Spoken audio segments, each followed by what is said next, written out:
नमस्कार, मैं हूं आपके साथ आयुषी गुप्ता। 22 सितंबर से नवरात्र की शुरुआत हो रही है। इस पूरे पॉडकास्ट में हम आपको बताएंगे कि क्या टाइमिंग शुभ रहेगा, आप कब कलश स्थापना करें, पूरी जानकारी देंगे। हमारे साथ डॉक्टर नितिशा मौजूद है। बहुत बहुत आपका स्वागत है। जय माता दी। जय माता दी। डॉक्टर नितिशा, आपसे जानना चाहेंगे क्योंकि नवरात्र शुरुआत हो रहा और थोड़ा कन्फ्यूज़न इस बार है कि ये 9 दिन का है, 10 दिन का, पूजन की विधि क्या है, ज़रा बताइएगा। जी, थैंक यू। और सभी दर्शकों को राधे राधे, जय माँ पीताम्बरा और सर्व मंगल मांगले शिवे सर्वार्थ साधिके शरण्ये त्र्यंबके गौरी नारायणे नमस्तुते। तो हम उनकी शरण में जाते हुए, उनको नमस्कार करते हुए अपनी वाणी से उनके बारे में बात करने जा रहे हैं। तो माँ के ये नवरात्रे इस बात के बहुत शुभ है आयुषी जी। हाँ। पहली बात तो इस पूरे नवरात्रों में अगर आप 50 वर्ष 100 वर्ष का भी पंचांग उठा के देखते हैं तो 4 रवि योग और 3 सर्वात सिद्ध योग पड़ रहे हैं। ये बहुत महत्वपूर्ण है।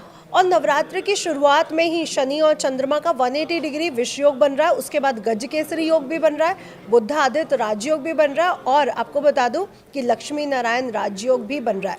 तो ये नवरात्रे क्योंकि संयोग इतने शुभ पड़ रहे हैं कि बहुत खास हुआ जा रहा है। और ये हमारे शास्त्रों में नियमवत लिखा हुआ है कि जो श्राद्ध पक्ष है वो घटते हुए और नवरात्रे बढ़ते हुए बहुत शुभ मानी जाती है।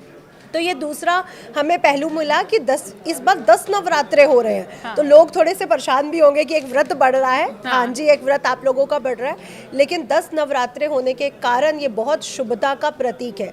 तीसरा, जब भी सोमवार के दिन माँ आती हैं तो गज पर यानी हाथी पर सवार होके आती है। गज पर सवारी अभी हमने आयुषी जी देखा कि पंजाब में, हिमाचल प्रदेश में हमारी खेती बाड़ी किसानों के साथ कितने बुरे बुरे वो रहे। तो हम देख रहे हैं कि अभी जो पृथ्वी है, जो हमारी प्रकृति रूप में है, वो कहीं ना कहीं विचलित है। और माँ का गज में आना ये हमें बताता है कि अब हमें सुख समृद्धि प्राप्त होने वाली है। तो इस बार के नवरात्रे, पहले तो आप लोगों को क्लियर करूँ, बहुत स्पेशल है, बहुत अच्छे रहने वाले हैं। और 10 दिन होने की वजह से आप बिल्कुल वो मत होइए, क्योंकि 10 दिन बढ़ना ये अच्छी बात है, ये शुभता का संकेत है जो बढ़ रहे हैं। अब मैं आपको ये बताऊंगी, कुछ लोग कह रहे हैं कि तीसरा नवरात्रा बढ़ रहा है। हाँ। पहले तो अगर हम बनारस के पंचांग की बात करते हैं तो नवरात्रा चौथा बढ़ रहा है, यानी तीसरा बढ़ता हुआ नजर आ रहा है, क्योंकि सुबह 7:30 बजे, 7:45 बजे खत्म हो रहा है, यानी 3 पहर के बाद वो खत्म हो रहा है। लेकिन 3 घड़ी के बाद वो खत्म हो रहा है। लेकिन जो चौथा नवरात्र है वो 25 और 26 को दोनों को मनाया जा रहा है। यानी चतुर्थ नवरात्रे पर गणेश जी की पूजा होगी, गणेश चतुर्थी आप मना सकते हैं, और 26 तारीख को आप माँ का चौथा नवरात्रा मनाएंगे। तो जो नवरात्रा बढ़ रहा है वो तीसरा नहीं, बेसिकली वो चौथा है। अच्छा। क्योंकि पंचांग में थोड़ा सा टाइम की कहीं ना कहीं दिल्ली के पंचांग और बनारस के पंचांग में कुछ त्रुटि के कारण ये थोड़ा सा कंफ्यूजन आया है लोगों में, लेकिन चौथा नवरात्रा बढ़ता हुआ समझ में आ रहा है। ये बनारस के पंचांग जो टाइम में जो गलती हुई है उसके अनुसार हमें समझ आ रहा है। बिल्कुल जी, क्योंकि देखिए अगर नवरात्र की बात कर ले तो तैयारियां जोरों शोरों से देखने को मिलती हैं। हर जगह जय माता दी की गूंज यही सुनाई देती है। और अमूमन हम देखते हैं जब नवरात्र शुरू होता है तो जब कलश स्थापना करते हैं तो आपसे जानना चाहेंगे कि कलश स्थापना में कौन कौन सी सामग्री रखना बेहद ज़रूरी है। ये बहुत अच्छा क्वेश्चन है आयुषी जी, क्योंकि लोग क्या गलती कर रहे हैं कि पंच पल्लव की बात होती है और उनको हाँ। जब पंच पल्लव नहीं मिलते हैं तो जो सड़कों के किनारे अशोक के वृक्ष लगे होते हैं उसको पंच पल्लव मान के वो यूज़ कर लेते हैं। हाँ जी, अशोक के पत्तों का यूज़ पंच पल्लव में होता है, लेकिन ये अशोक जो आजकल आप पार्क में सड़कों के किनारे देख रहे हैं, ये अशोक नहीं है। अगर आप इसका बॉटनिकल नेम भी देखेंगे तो वहाँ पे लिखा है फॉल्स अशोक। तो ये वो अशोक नहीं है जिसके नीचे सीता जी श्रीलंका में विराजमान हुई थी, रावण की लंका में। ये वो अशोक नहीं है। तो इसलिए पंच पल्लव में ये अशोक के पत्तों का प्रयोग नहीं होना चाहिए। अच्छा। पंच पल्लव का मतलब है जिसमें आम का पत्ता, बरगद का पत्ता, पीपल का पत्ता, पलाश का पत्ता और आक का पत्ता यूज होता है। ये 5 पत्ते यूज होते हैं। अगर आपको ये 5 पत्ते नहीं मिल रहे हैं किसी कारणवश, लेकिन आप फूल वाले से ले सकते हैं अगर बोला जाए, तो आम के पत्तों का, क्योंकि आम के पेड़ हमारे उत्तर भारत में या सदर्न भारत में इजिली मिल जाते हैं, तो आम के पत्तों का भी पंचपल्लव 9 पत्ते, 5 पत्ते, 11 पत्ते आप वहाँ पे सजा सकते हैं कलश में। पहली हाँ। ये जो गलती करते हैं। दूसरा, कलश हमेशा मिट्टी का होना चाहिए क्योंकि पृथ्वी तत्व को रेकमेंड करता है। 5 पल्लव आकाश तत्व को रेकमेंड करते हैं। जो उसमें जल है वो जल तत्व को रेकमेंड करता है। हमें पंच तत्वों को रेकमेंड जरूर करना है। अब वायु तत्व है, हम उसके ऊपर नारियल रखते हैं, वो वायु तत्व को रेकमेंड करता है। हाँ। तो हम पंच तत्वों को रेकमेंड करते हैं। और अगर अग्नि है तो हम एक दीपक भी जलाते हैं, क्योंकि अग्नि तत्व तब तक हमारी रक्षा नहीं होगी जब तक दीपक यानी अग्नि नहीं जल रही होगी। तो पहले एक कलश लें, आप मिट्टी का लें तो बहुत अच्छा है, नहीं तो तांबे या पीतल का इस्तेमाल चांदी का जरूर कर करें। सकते हैं। उसमें पहले गंगा जल, फिर एक इलायची, हल्दी की गांठ, एक सिक्का, एक सुपारी जरूर डालें। ये संपूर्णता का प्रतीक है। उसके बाद माँ का आवाहन करें, क्योंकि जो गर्भ है, जो कलश का गर्भ होता है, उसमें माँ का विराजमान होते हैं। तो माँ ये तो का आवाहन आपने करें। बहुत अच्छी बात बताई है। जरा ये भी कंफ्यूजन थोड़ा सा है अष्टमी नवमी को लेकर के और कन्या पूजन को लेकर के, वो जरा दूर कीजिएगा। जी, अब अष्टमी और नवमी की अगर मैं बात करूं तो देखिए 1 तारीख को नवमी 7:01 पे लग रही है। यहाँ पे भी अगर हम बात करें तो दो जो पहर है वो ख़त्म हो रहे हैं, इसलिए नवमी 1 तारीख 7:01 के बाद मनाई जाएगी। और अष्टमी तिथि जो 30 सितंबर है उस दिन मनाई जाएगी। तो इसमें बिल्कुल कंफ्यूजन नहीं है। चौथा नवरात्रा बढ़ रहा है जो 2526 में कंफ्यूजन दे रहा है।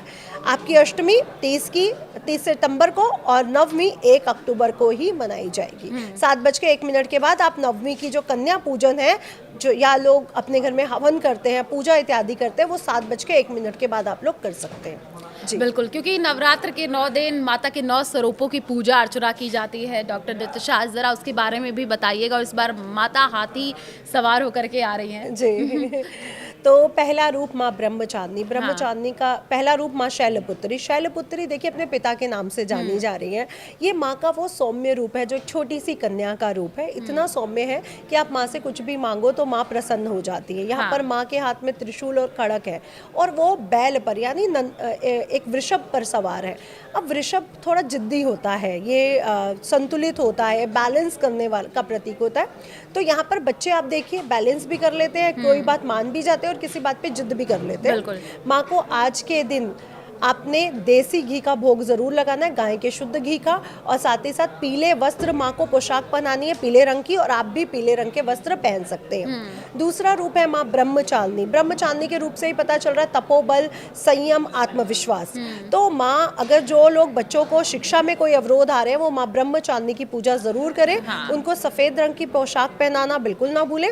और आज के दिन जो भोग रहता है वो रहता है मिश्री और शक्कर का या दूध का। बिल्कुल, तो सफ़ेद चीज़ों का माँ को भोग लगाएं और खुद भी सफ़ेद रंग के वस्त्रों का या हल्के रंग के वस्त्रों का इस्तेमाल करना बिल्कुल ना भूलें।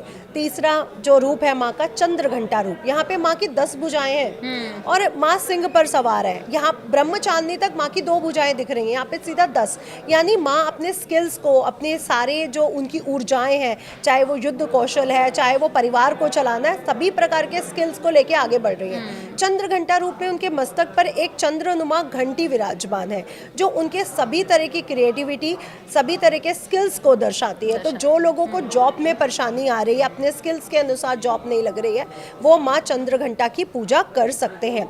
आज के दिन गुलाबी रंग का, नारंगी रंग का इस्तेमाल आप लोग कर सकते हैं। और अगर आप लोग घंटियाँ मंदिर में जाकर के लगवाते हैं तो माँ को बहुत जल्दी प्रसन्न हो जाती हैं। और साथ ही साथ अपने गले में भी अगर आप चंद्र यंत्र या चंद्रमा पहनना चाहें तो पहन सकते हैं। माँ का जो आज प्रिय भोग रहेगा वो रहेगा मालपुआ। मालपुए का भोग लगाना बिल्कुल ना भूलें। चंद्रघंटा के बाद जो चौथा रूप है वो है माँ कुष्मांडा का।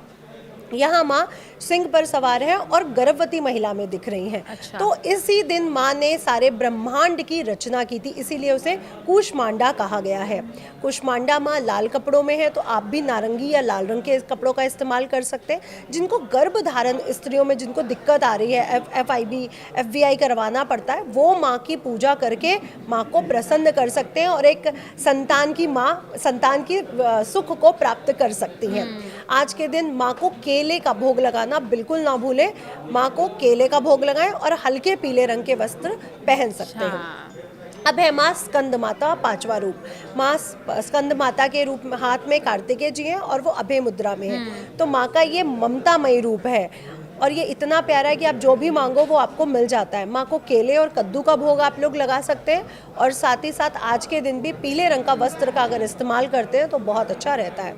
छठा रूप है माँ कात्यायनी। कात्यायनी रूप में माँ पूरी तरह से संपन्न और महिषासुर का नाश करती हुई नजर आ रही है। माँ लाल वस्त्रों में है, इसलिए लाल रंग के वस्त्रों का इस्तेमाल करें। माँ को शहद का भोग लगाएं। अगर आपके दाम्पत्य जीवन में प्रॉब्लम है, आपके रिश्ते कहीं ना कहीं खराब हो रहे हैं, लव लाइफ में प्रॉब्लम्स आ रही है, तो माँ को शहद का भोग लगाएं। उसके बाद वही शहद प्रसाद के रूप में ग्रहण करें, आपके हर रिश्ते में अनुकूलता आ जाएगी। सातवां रूप माँ कालरात्रि। माँ गधे पर सवार है, एक हाथ में खड़ग और एक हाथ में लोहे की छड़ी है और रौद्र रूप है। ये रौद्र रूप शत्रुओं का नाश कर रहा है, नकारात्मक शक्तियों का नाश कर रहा है आयुषी जी। हाँ। तो जिनको भी अपने आसपास कुलीग से, नकारात्मक शक्तियों से या शत्रुओं से भय रहता है, वो माँ कालरात्रि की पूजा कर सकते हैं। माँ को गुड़ का भोग लगाने से, गुड़ से बनी मिठाइयों का भोग लगाने से उनका क्रोध शांत होता है, इसलिए गुड़ का भोग लगाएं। आज के रंग का जो रंग रहेगा, जो आज माँ का, वो रहेगा नीला और भूरा। तो नीले और भूरे रंग के वस्त्रों का इस्तेमाल आप लोग कर सकते हैं। आठवां रूप है महागौरी।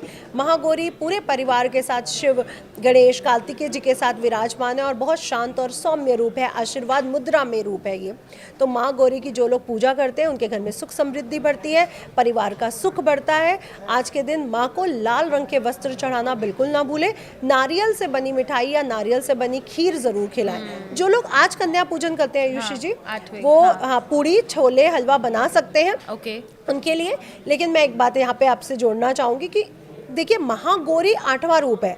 जो सिद्धिदात्री को नहीं मनाते हैं या उस दिन व्रत नहीं करते या पूजा नहीं करते, गलत करते हैं, क्योंकि आपको 9 रूपों के 9 चरणों तक चलना है, जो बचपन से एक वृद्ध महिला तक का रूप दिखा रही है। तो माँ का जो नवा सिद्धिदात्री रूप है, वो है उस महिला का जो पूरी तरह से संपन्न है, अष्ट सिद्धियां, नव नदियां लेके बैठी है। जब आप नानी दादी बन जाते हो तो आपके पास प्रॉपर्टी, पैसा, एक नॉलेज, एक संस्कार होता है, तो वो अपने बच्चों को आगे ट्रांसफर करने का रूप है। इसलिए 9वीं माँ सिद्धिदात्री को मनाना बिल्कुल भी ना भूले। जो लोग नवमी पूजन करते हैं वो आज के दिन छोले पूड़ी हलवा बनाएंगे, अदरवाइज नारियल का भोग माँ को आज के दिन लगेगा, संपूर्ण नारियल का। आज के दिन हवन किया जाएगा और माँ को विदाई भी दी जाएगी। और साथ ही साथ आज के दिन बैंगनी रंगों का इस्तेमाल करें। माँ को बैंगनी रंग बहुत प्रिय है और भोग में नारियल से बनी वस्तुएं चढ़ा सकते हैं। अब विजयदशमी पर भी बात कर लेते हैं। विजयदशमी बहुत स्पेशल है क्योंकि माँ के भक्तों ने आज विजयदशमी को सेलिब्रेट किया था, क्योंकि महिषासुर का नाश किया नवमी पर। तो विजयदशमी बहुत सेलिब्रेट है। आज के दिन भी अपने घर में हवन करें, शमी का वृक्ष लगाएं और अपने सभी शत्रुओं पर, अपनी सभी बुराइयों पर विजय प्राप्ति के लिए विजयदशमी माँ की पूजा करके माँ को विदा करें। तो ये बहुत 10 दिन का जो प्रोसेस है, बहुत शुभता का और आपने बहुत अच्छे से बताया है कि क्या बातों का ध्यान रखें, क्या खास उपाय करें।